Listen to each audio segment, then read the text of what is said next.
ವೈದ್ಯರ ನಿರ್ಲಕ್ಷ್ಯ ಆರೋಪ. ಹೆರಿಗೆ ವೇಳೆ ಮಹಿಳೆ ಮೃತಪಟ್ಟಿದ್ದಾರೆ. ಎರಡೆರಡು ಸರ್ಕಾರಿ ಆಸ್ಪತ್ರೆಗೆ ಹೋದ್ರು, ಚಿಕಿತ್ಸೆ ಸಿಗದೆ ಮಹಿಳೆ ಮೃತಪಟ್ಟಿದ್ದಾರೆ. ತೀರ್ಥಹಳ್ಳಿ ಜೆಸಿ ಆಸ್ಪತ್ರೆಯಲ್ಲಿ ಹೊಸನಗರದ 27 ವರ್ಷದ ಸುಮಾ ಹೆರಿಗೆ ಸಂದರ್ಭದಲ್ಲಿ ಮೃತಪಟ್ಟಿದ್ದಾರೆ. ಹೆರಿಗೆ ವೇಳೆ ವೈದ್ಯರ ನಿರ್ಲಕ್ಷ್ಯದಿಂದಾಗಿ ಮಹಿಳೆಗೆ ತೀವ್ರ ರಕ್ತಸ್ರಾವ ಆಗಿದೆ. ತೀವ್ರ ರಕ್ತಸ್ರಾವ ಹಿನ್ನೆಲೆ ಶಿವಮೊಗ್ಗದ ಮೆಗ್ಗಾನ್ ಜಿಲ್ಲಾಸ್ಪತ್ರೆಗೆ ಮೊದಲು ಶಿಫ್ಟ್ ಮಾಡಿರ್ತಾರೆ. ಆ ಬಳಿಕ ಅಲ್ಲಿಂದ ಮಣಿಪಾಲ್ಗೆ ಕರೆದೊಯ್ಯುವಂತೆ ಮೆಗ್ಗಾನ್ ಆಸ್ಪತ್ರೆ ವೈದ್ಯರು ಸೂಚಿಸುತ್ತಾರೆ.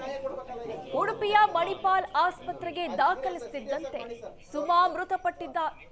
ಸದ್ಯ ವೈದ್ಯರ ನಿರ್ಲಕ್ಷ್ಯದಿಂದ ಸಾವಾಗಿದೆ ಅಂತ ಪೋಷಕರು ಆರೋಪ ಮಾಡ್ತಾ ಇದ್ದಾರೆ. ಪ್ರತಿಭಟನೆಯನ್ನು ಮಾಡಿದ್ದಾರೆ. ಕುಟುಂಬಸ್ಥರನ್ನ ಇವತ್ತು ಆರೋಗ್ಯ ಸಚಿವ ಖಾದರ್ ಭೇಟಿ ಮಾಡಲಿದ್ದಾರೆ. ಹೆರಿಗೆ ಸಂದರ್ಭದಲ್ಲಿ 27 ವರ್ಷದ ಸುಮಾ ತೀವ್ರ ರಕ್ತಸ್ರಾವವಾಗಿ ಮೃತಪಟ್ಟಿದ್ದಾರೆ. ಇದು ನಮ್ಮ ಅಳಸಳ್ಳಿ ಸಮೀಪ ನೋಣಬ್ರು ಪಂಚಾಯಿತಿಯ ಸುಮಾ ಅಂತ ಒಬ್ಳು ಊರಿನ ಹೊಸನಗರ ತಾಲೂಕು ಕೋಡೂರು ಶಾಕೊಳ್ಳಿ ಅಂತ ಅಲ್ಲಿ ಕೊಟ್ಟಿರ್ತಾರೆ. ಅವಳು ಡೆಲಿವರಿ ಸಂದರ್ಭದಲ್ಲಿ ಇಲ್ಲಿ ನಮ್ಮ ಅರವಿಂದ್ ಡಾಕ್ಟರ್ ಏನಿದ್ದಾರೆ ಇವ್ರ ಹತ್ರ ಬಂದಿರ್ತಾರೆ. ಸುಮಾರಷ್ಟು ಸ್ಟಾರ್ಟಿಂಗ್ ಇಂದಾನು ಇವ್ರ ಹತ್ರನೇ ಟ್ರೀಟ್ಮೆಂಟ್ ತಗೊಳ್ತಾ ಇರ್ತಾರೆ. ಇವಳಿಗೆ ಜಾಂಡಿಸ್ ಇದೆ, ಯಾರಿಗೆ ಪೇಷಂಟ್ಗೆ. ಅವರು ಅದನ್ನ ಅರವಿಂದ್ ಡಾಕ್ಟರ್ ಅದ್ರ ಬಗ್ಗೆ ಏನೋ ಸರಿಯಾಗಿ ಮಾಹಿತಿ ಕೊಡಲ್ಲ. ಆಮೇಲೆ ಸೀರಿಯಸ್ ಕಂಡೀಷನ್ ಇರುತ್ತೆ. ಆ ಸೀರಿಯಸ್ ಕಂಡೀಷನ್ ಇವ್ರು ಲೇಜಿ ಮಾಡ್ತಾರೆ. ಮತ್ತೆ ಪೇಷಂಟ್ ಕಡೆ ಅವರು ಇದಕ್ಕೆ ಏನಾದ್ರು ಸೀರಿಯಸ್ ಇದೆ.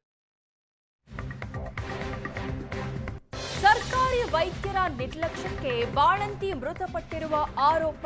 ತೀರ್ಥಹಳ್ಳಿ ಸುಮಾ ಕೇಸ್ನಲ್ಲಿ ಡಿಸಿಗೆ ವರದಿ ನೀಡಲು ಉನ್ನತ ಮಟ್ಟದ ತನಿಖೆಗೂ ಆದೇಶಿಸಿದ್ದೇನೆ ಅಂತ ಖಾದರ್ ತಿಳಿಸಿದ್ದಾರೆ.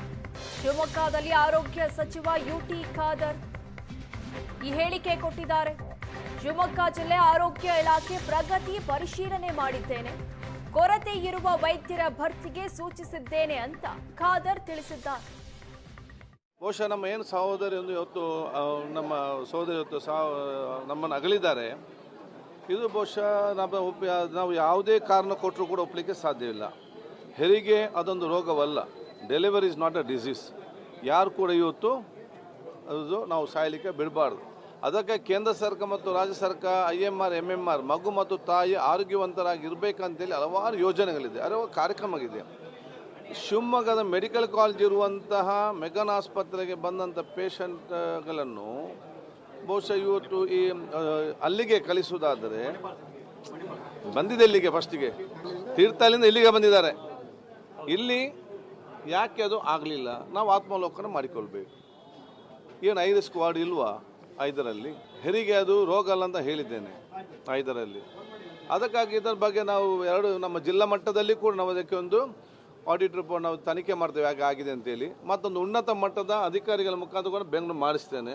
ಬಹುಶಃ ಇದರ ಬಗ್ಗೆ ಅತ್ಯಂತ ನಮಗೆ ನೋವು ಕೂಡ ಇದೆ. ಇದು ಮೆಡಿಕಲ್ ಎಜುಕೇಷನ್ ಆಸ್ಪತ್ರೆ. ಅದು ಇದನ್ನು ನಾನು ಇಲ್ಲಿ ಆದಂಥ ಕೆಲವು ವಿಚಾರಗಳನ್ನು ನಾನು ಮೆಡಿಕಲ್ ಎಜುಕೇಷನ್ ಸಚಿವರಾದ ಶಾನ್ ಪ್ರಕಾಶ್ ಪಾಟೀಲ್ ಅವರ ಗಮನಕ್ಕೆ ಕೂಡ ನಾನು ತರ್ತೇನೆ.